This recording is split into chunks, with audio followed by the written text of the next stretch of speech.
오늘은 약속과 믿음이라는 말씀을 여러분과 나누려고 합니다. 우리는 수많은 약속들 속에서 살아가고 있습니다. 인생인 수많은 약속이라는 그 약속의 기반 위에서 구체화되고 삶의 디테일이 구성되지 않는가, 그런 생각도 해봅니다.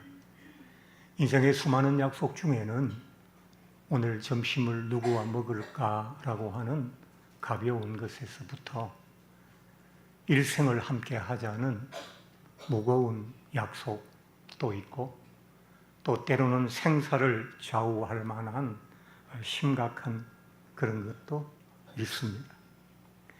약속이 잘 지켜질 때 삶은 안정되고 평안하지만 이 약속들이 제대로 지켜지지 않게 되면 우리 삶은 힘들어지게 됩니다.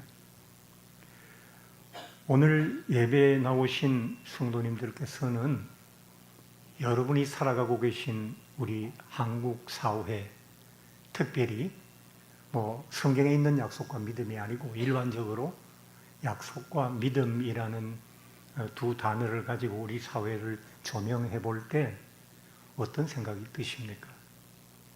내가 지금 살아가고 있는 세상은 그래도 믿을만 하다라고 생각하십니까?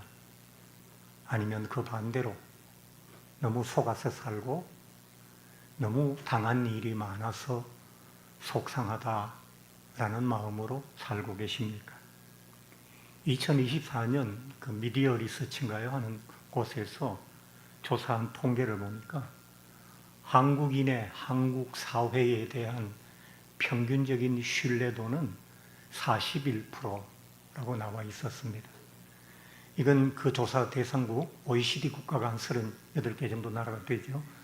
그 가운데 28개 나라를 자기 사회에 대한 신뢰도를 조사했는데 그 중에 우리가 27번째, 꼴찌는 간신히 면했다고 합니다.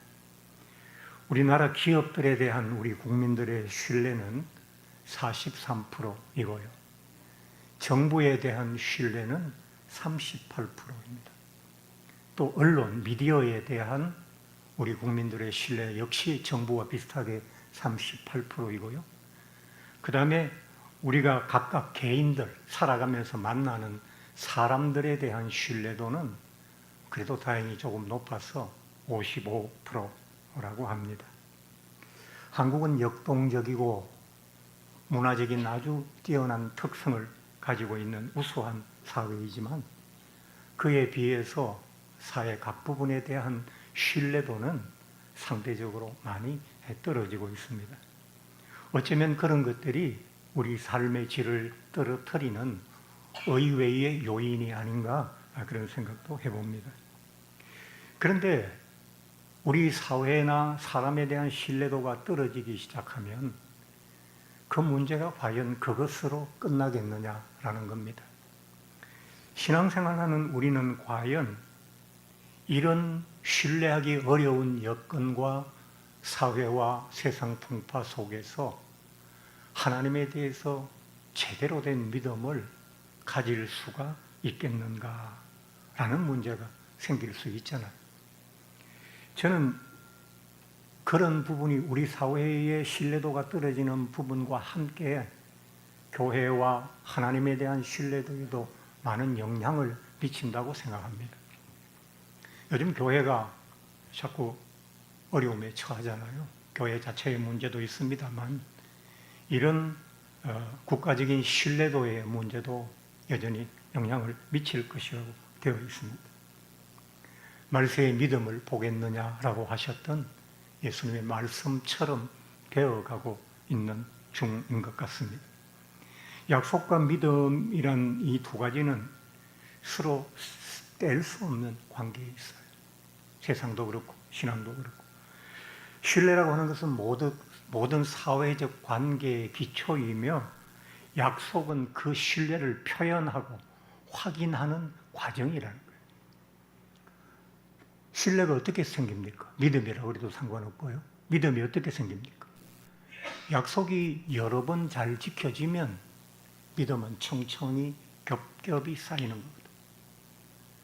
믿음은 한 덩어리가 아닙니다. 나이테처럼 한 번의 약속이 지켜질 때마다 믿음의 나이테도 늘어나는 거거든요.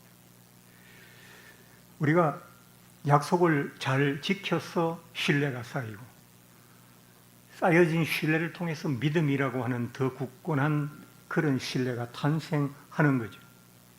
그런데 우리 신앙생활도 마찬가지잖아요.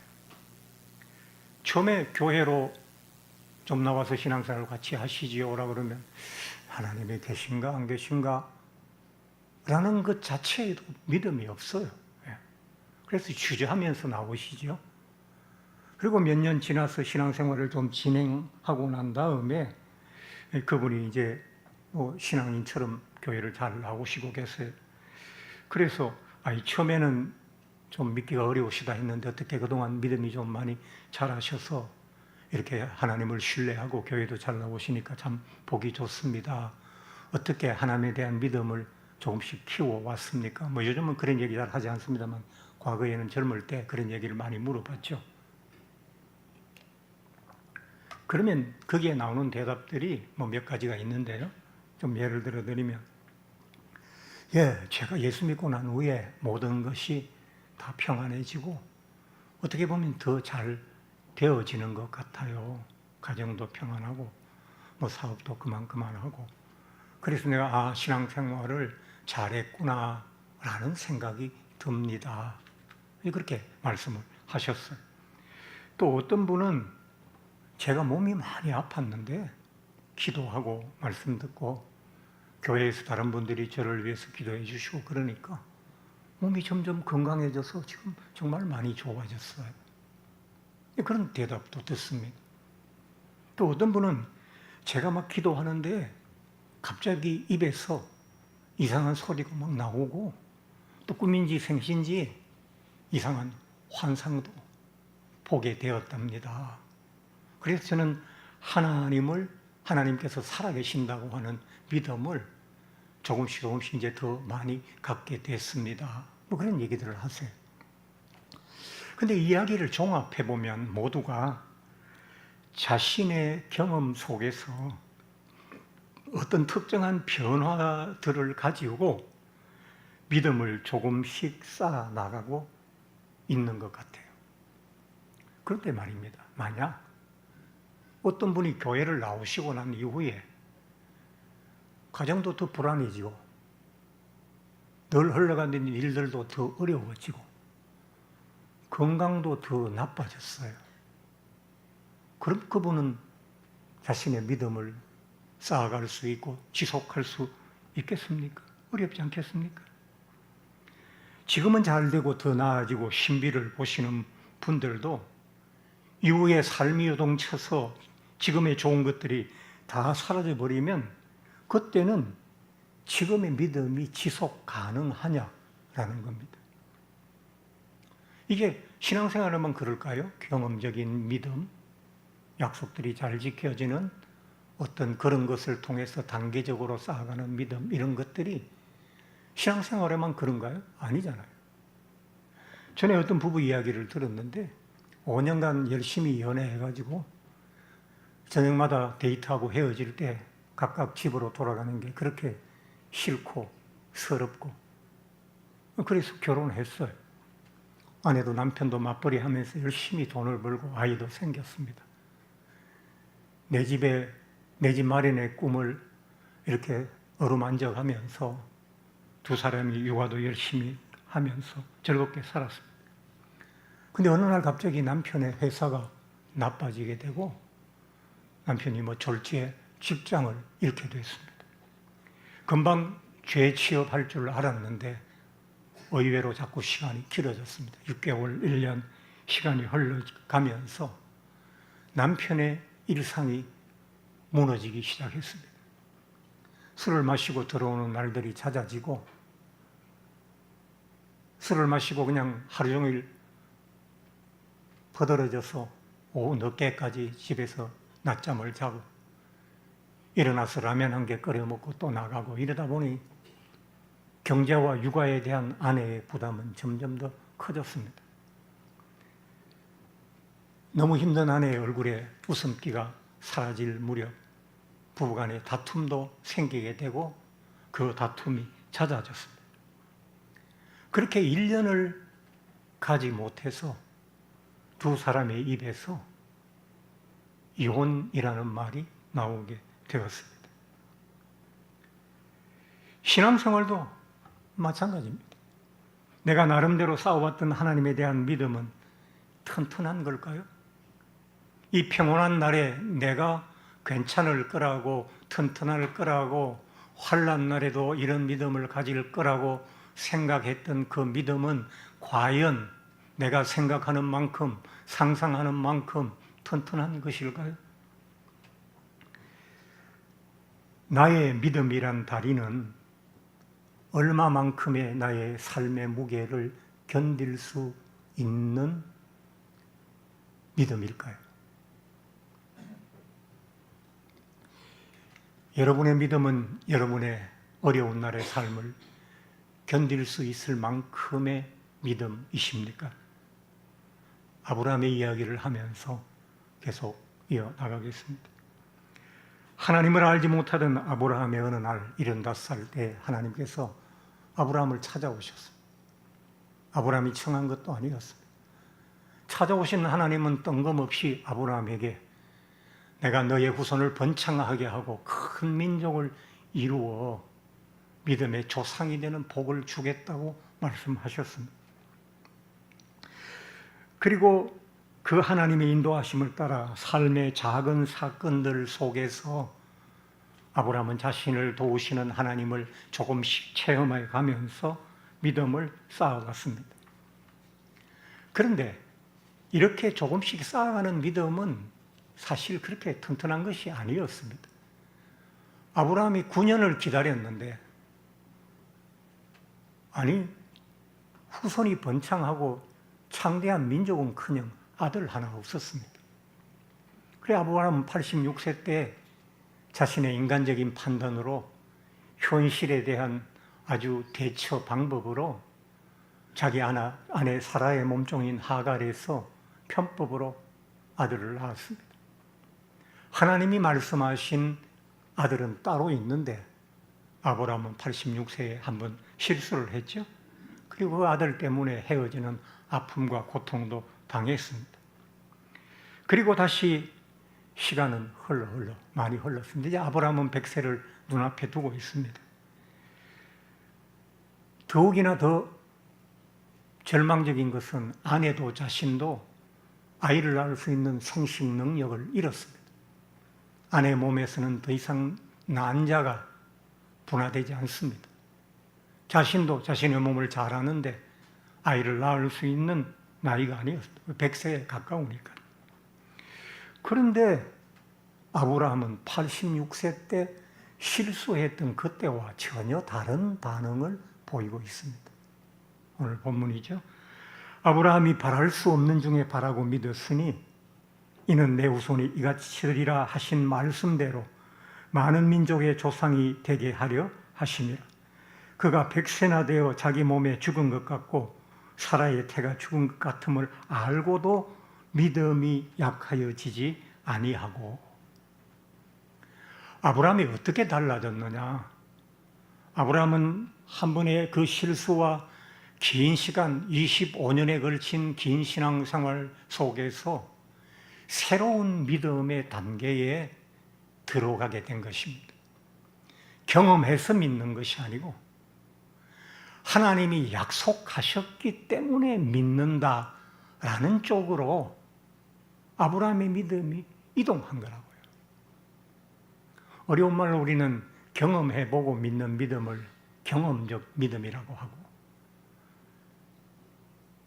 경험해보지 않고도 믿는 것을 선험적 믿음이라고 합니다. 그것도 설명하면 또 논점이 흐려지니까 말씀을 그냥 계속하겠습니다. 이제는 아브라함은 현실도 자기 경험도 아닌 하나님의 약속의 내용을 믿었다는 겁니다. 경험으로 믿는 믿음은 어느 정도 효과는 있지만 삶이 너무 큰 위기에 처하게 되면 아무런 힘을 발휘할 수 없어요. 아브라함이 아직 젊고 사라가 젊었어. 우리가 지금 난임을 겪고 있지만 그래도 우리가 아직은 부부 생활할 수 있고 아이를 낳을 수 있는 능력이 있으니까 언젠가 애 나오겠지. 그렇게 할 때의 그 믿음과 100세가 돼서 내게 아무런 능력이 없다 할 때의 믿음은 전혀 다른 거잖아요. 우리는 살아가면서 지금 우리가 저도 그렇고 여러분도 그렇고 믿는다고 하는 믿음은 다 그렇게 조금씩 쌓아온 경험에서 나온 믿음 많다고요. 그것도 나쁘다는 건 아니에요. 그런데 그것이 힘쓸 수 있는 한계가 있다. 어떤 게 오면 그게 힘을 못 쓴다고요? 나이는 100세나 되고 아내도 그렇고 나도 그렇고 아무런 희망이 없고 애 낳을 희망이 없어. 그럼 안 믿어야 되잖아요. 그럼 못 믿잖아요. 믿고 싶어도. 그런데 아브라함은 믿었다는 거예요. 그게 믿음의 내용입니다. 제가 몸이 아파서 병원을 다닐 때 처음에 제가 튼튼하다고 믿었던 믿음들이 무너져 내리는 소리를 들었어요. 야, 목사도 별거 아니구나. 삶이 막 그냥 공중에서 공도박질 치니까 그냥 기도하려고 그래도 막 입이 꽉 다물어지고 찬송을 하려고 그래도 막 속이 끓고 야, 이런 일 안 당했으면 큰일 날 뻔했다. 소화기가 집에 있는데 말입니다. 불나면 이걸로 끄지 그러고 마음 놓고 생활했어요. 불이 났어요. 소화기를 막 흔들어가지고 꽉 쥐니까 너무 오래 놔둬가지고 굳어가지고 안 나와요. 어쩔 겁니까? 불 나는 거잖아요. 다 태워 먹는 거잖아요. 인생이 다 살라지는 거잖아요. 아브라함의 믿음이 변했어요. 옮겨갔어요. 어디로요? 하나님께서 자신에게 약속하신 것을 이루실 줄을 믿는 거예요. 막 현실도 볼 거 없다. 경험도 그건 내가 인간이 한 경험이니까 다 버리자. 하나님이 약속하셨으니 될 거야. 말은 쉽죠? 우리의 믿음은 경험의 믿음이 아닙니다. 현실을 반영한 믿음도 답이 아닙니다. 하나님의 약속이 하나님은 신실하시니까. 하나님은 성실하시니까. 성실과 신실이 다른 게 성실은 일에 대한 열심이 뛰어난 게 성실이고요. 신실은 사람과 사람 사이, 인격과 인격 사이의 관계에 아주 열심이고 진실한 것을 신실이라고 말하는 거예요. 하나님은 우리와의 관계에 열심이신 분이에요. 그래서 그 하나님의 약속을 아브라함은 믿는다는 거예요. 예. 이렇게 믿으면 세상이 흔들려도 괜찮습니다. 그럭저럭 살아나갈 수 있어요. 괜찮아요. 7080 노래 중에 첫 세대쯤 되는 노래가 있습니다. Stand By Me라고 하는 벤 킹이라고 하는 흑인 가수가 불렀던 노래인데 61년도에 발표했으니까 벌써 60년이 넘은 노래입니다. 그 노래의 노랫말에 이런 그 가사 내용이 있습니다. 밤이 찾아오고 온 세상이 어둠에 덮일 때, 그래서 우리가 볼 수 있는 유일한 빛이 달빛뿐일지라도 나는 두렵지 않습니다. 나는 무섭지 않습니다. 당신이 내 곁에 있어 준다면. 하늘이 부서져 깨어져 내리고 떨어져 내리고 산들이 바다에 휩쓸려 간다 할지라도 나는 울지 않습니다. 나는 눈물을 흘리지 않습니다. As long as you stand by me. 당신이 내 곁에 계신다면. 저는 18살에 대학 1학년생이었습니다. 만 6살에 덩치도 크고 생일도 빠르다고 아버지가 일찍 학교에 넣어서 18살 때 대학 1학년생, 18, 19살 대학 1, 2학년 때 친구들과 어울려 다니면서 음악다방에 들어가서 작은 종이에 신청곡을 적어서 뮤직박스라는 데 넣어주면 디스크 자키가 그 노래를 틀어주고, 그리고 그 노래를 들으면서 즐거워하고 했었죠. 그때 철없이 들었던 Stand By Me라고 하는 노래가 요즘 저의 찬양이 되었습니다. 밤이 찾아오고 어둠이 온 세상을 덮어도, 그래서 내가 볼 수 있는 유일한 빛이 달빛뿐일지라도 나는 두렵지 않습니다. 무섭지 않습니다. 하나님이 내 곁에 계신다면, 하늘이 부서져 깨어져 떨어져 내리고 산들이 바다에 휩쓸려 간다 할지라도 나는 울지 않습니다. 나는 슬프지 않습니다. 왜? 주께서 내 곁에 서 계신다면. 저는 요즘 이렇게 살고 있습니다. 여러분, 하나님의 사랑은 영원하시고 그분의 약속은 신실하십니다. 그분은 지금도 우리와의 약속을 지키시기 위해서 일하시는 하나님이신 줄로 믿습니다. 오늘의 짧은 이야기가 여러분의 삶에도 도움이 되셨으면 좋겠습니다.